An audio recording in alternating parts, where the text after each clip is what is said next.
Hey, bienvenue sur cette vidéo. Je voulais juste te dire que j'avais créé ma page Tipeee. Si mon travail te plaît, tu peux aller faire un tour sur le site et donner un tips. En plus, tu verras, les contreparties sont sympas. Pas de pression, si tu le fais pas, je t'aime quand même. Bisous. Bonjour, c'est Drawer. Aujourd'hui, nous allons parler de Hostel, réalisé en 2005 par Eli Roth. Générique.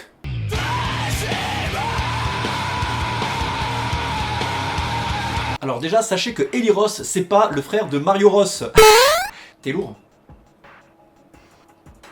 En fait, Eli Roth est surtout un réalisateur de genre horrifique, hein. Il a fait Cabin Fever, il a fait Green Inferno, il a fait Hostel, Hostel 2, Knock Knock, enfin, voilà, il en a fait une chier. Il faut savoir qu'il y a eu d'ailleurs 3 films Hostel, mais que le 3e n'est pas réalisé par Eli Roth. Il a juste contribué à l'écriture de celui-ci. Alors de quoi ça parle Hostel? Eh bien ça parle de 3 jeunes adolescents qui partent dans les pays de l'Est et aux Pays-Bas, notamment d'abord aux Pays-Bas puis après dans les pays de l'Est, parce que c'est trop cool de voyager en Europe quand t'es américain et surtout dans les pays de l'Est, parce que tu y vois des prostituées et des...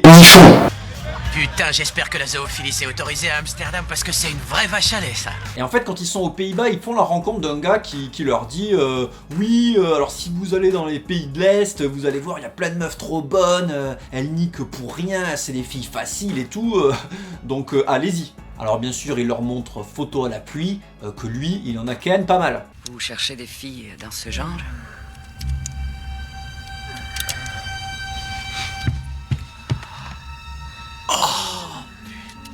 Putain, mais elles sont splendides. Donc les 3 gugus, ils se disent bon allez, ok, on y va, un petit coup de train et c'est parti.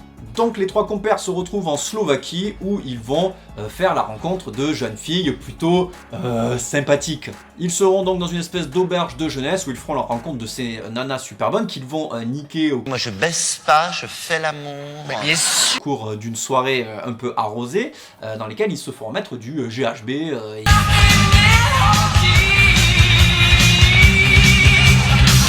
finiront donc par se faire torturer dans un hôtel, on va dire, une espèce de soubassement, une cave dégueulasse où il y a plein de gens qui se font torturer.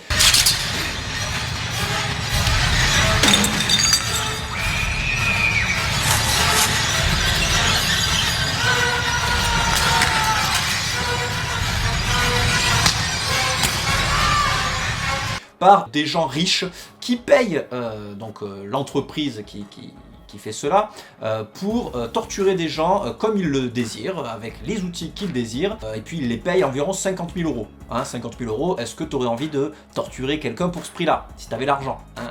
Je ne sais pas, je pose la question, je laisse ça là. Et je suis sûr que ça existe, quelque part dans le monde. Par exemple, il y a un des bourreaux qui voulait être chirurgien, mais qui ne pouvait pas parce qu'il avait une espèce de tremblote comme ça, et du coup il peut s'entraîner, avoir son fantasme de chirurgien sur des pauvres touristes innocents qui sont passés par là.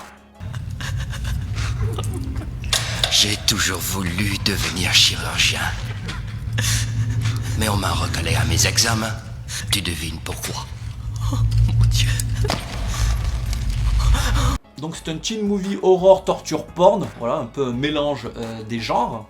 Donc dans mes souvenirs c'était quand même vachement plus trash, bon ouais, il a 13 ans le film, donc j'étais quand même un petit peu plus jeune, mais en fait c'est une comédie horrifique, il y a vraiment le côté comédie qui est mis en avant parce que les 3 zozos sont vraiment quand même cons comme leurs pieds. Au niveau des tortures, bon, les bourreaux ont plus ou moins tous les accessoires qu'ils veulent, ils ont des pinces, ils ont des scies, ils ont des trucs, des lance-flammes, enfin ils ont tout, hein, ils ont tout ce qu'ils veulent, ils peuvent y aller même au gun s'ils veulent parce qu'ils peuvent tuer leurs victimes. Ça, c'est un truc qu'on n'oublie jamais. Hein? C'est vrai? Et puis voilà, donc toi t'es là devant et puis tu te dis j'espère qu'ils vont faire preuve de créativité. Et ils font quand même preuve de créativité, hein. On n'est pas épargné par les effusions de sang, ils y vont pas avec le dos de la cuillère. D'ailleurs il n'y a pas du tout de dos de cuillère dans les outils.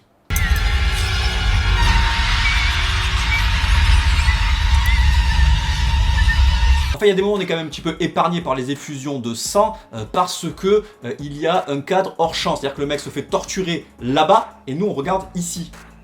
Pourquoi? Parce que c'est bien que parfois notre cerveau puisse faire le travail d'interprétation et d'imagination, tout simplement. Après, on peut se poser certaines questions sur les choix moraux des personnages. Genre, il y a une nana qui s'est fait fraîchement torturer, on lui a enlevé l'œil de son orbite, et puis l'autre, le tortionnaire, est mort. Qu'est-ce que tu fais? Alors, évidemment, tu vas essayer de la sauver. Mais qu'est-ce que tu vas faire avant?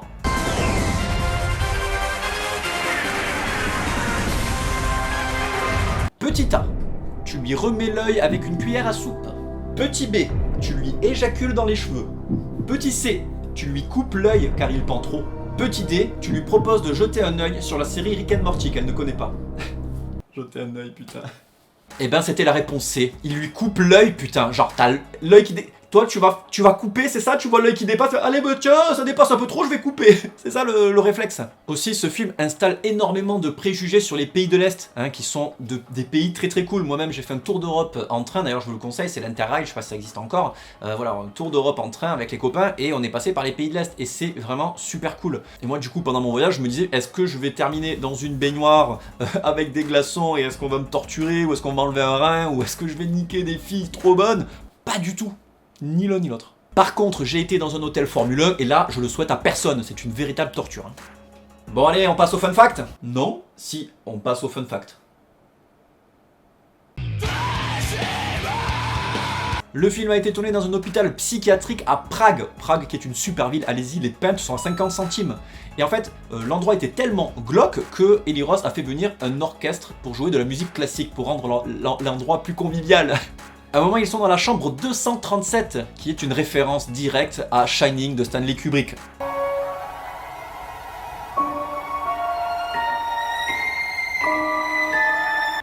Alors, je précise que c'est Stanley Kubrick qui a réalisé Shining, pour les plus cons qui croient que c'est Cadmerade qui l'a réalisé. Croyez ce que vous vouliez. Les petits mioches aux bonbons dans la rue sont de véritables petits enfants de Prague qu'il a trouvés dans la rue, comme ça il leur dit, eh ben venez, venez jouer dans mon film et je vous paye pas, ou en bonbons.